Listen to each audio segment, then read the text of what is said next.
Koda, one of the 5 founders of Chips and Towers, the sport of sports.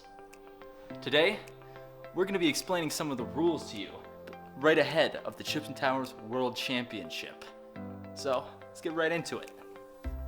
Chips and Towers is a simple game. So, basically, there's 2 players in this game. It's a 1v1. One player's the red team, one player's the blue team.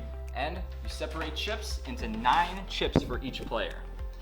Chips are going to be your offensive, defensive, and just general ability chips. They're eliminated by getting hit off of the playing area.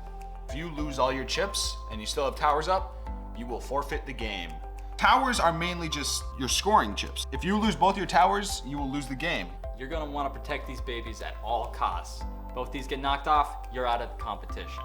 In the first round of the game, which there are 2 phases, you're going to want to designate which pieces are going to be defense and which pieces are going to be offense. These offensive pieces, you're going to want to hold on to. These defensive pieces, you can set up however you want. You can put your tower on top of them, put them in front of your tower, behind your tower, really wherever you want. Do this up to a maximum of 3 times. Any pieces that you keep in your hand and you don't use for defense will become offensive pieces. Wherever you put your farthest tower is the farthest that you can throw it come the offensive round. So if I put them right here, I cannot put my offensive pieces up here for the first round. It must be behind. The maximum point you can put your pieces up, just down the halfway point of the table. All right. So now with the offensive piece, you have to have a straight finger, has to be placed on top of your chip, and you cannot be bending and flicking back, so no back and then forward. It has to be staying from stationary and just flick forward. That's gonna be a legal throw. Another thing you can do is called frogging. Down on the chip, causing it to jump, just as you see there. That can be used to avoid enemy blockades and get behind the enemy's position for a better lineup shot on your next turn. Illegal throws. Any flicking or bending of the finger will be counted as an illegal throw. You also must start on top of the chip, and if anything starts on the side or around it, is therefore an illegal throw. You are not allowed to throw your towers. Once your towers are on the ground, they may not be touched by hands. The tower is the only piece in the game that cannot be moved. If your tower is knocked over, it usually will begin spinning. The players must count to 5, and upon 5, the player whose tower it is can flip it back upright. So when starting a match, the 2 players will shake hands to wish each other a good game. Both take our seats. Now, it's important after you set your defense up to decide who will go first. And this is done in a very specific way. Noah, is your defense ready? My defense is ready. I will then take one of my chips, as you can see here, and I'll ask for one of Noah's chips. I will take Noah's chips and I will juggle them up in my hands so Noah does not know which hand each is in. I will then ask Noah, please pick one hand. My chip was chosen, which means I get to choose if I'm going first the first round, which is the round with the belly button on the table and serving, or I want to go first the second round, which is the round in which you can move any chip on the table.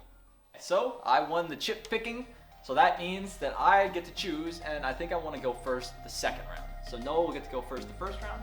So of course I have to start with stomach on the corner of the table, and I must throw from behind my first pawn.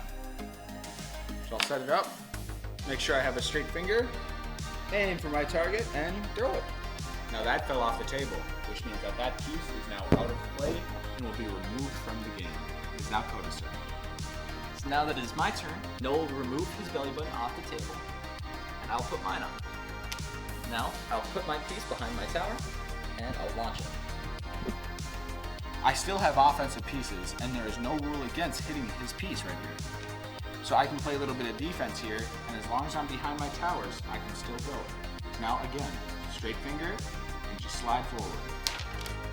Any piece that has already been played or placed down on defense cannot be touched until the second phase. These pieces do not get touched, and you only use your offensive pieces for this round. So I have one more offensive piece, and I'll send it to Noah's zone, and it remains on. Get my belly button on the table, straight finger, and I can go in any direction as long as my finger is straight. And there we go. So now he's lost a chip, and we're even on material.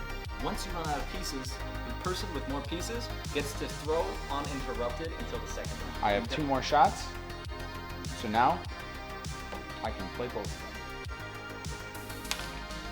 Straight finger. There we go. And now we are both out of pieces, so the second phase will begin. This phase does not require you to have your belly button on the table. You can go anywhere around the table, shoot at any direction with any piece that is yours and not the opponent's. Since I chose to go first the second round, and Noah has 2 chips in my zone, so I'm going to be playing some defense. Now it is Noah's turn. I can go from right around the table and completely reaching across. Just I have to make sure that I do not disturb any other pieces. Shooting this piece, straight finger, and there we go. Koda has lost the tower and is now only at half strength. And now I will launch again. Any defensive pieces in the second phase are in play, and you can use any of them. All right, now I can go. I do have a straight shot. As soon as I hit that tower off, no matter how many chips he has on the board, the game is over. So I'll line it up and shoot. And there we go. All right, so now we're setting up a few hypothetical positions here. There's a few special moves and special rules that we've made for some of the least common, but also very important parts of the game. So if you look down here, we have a setup.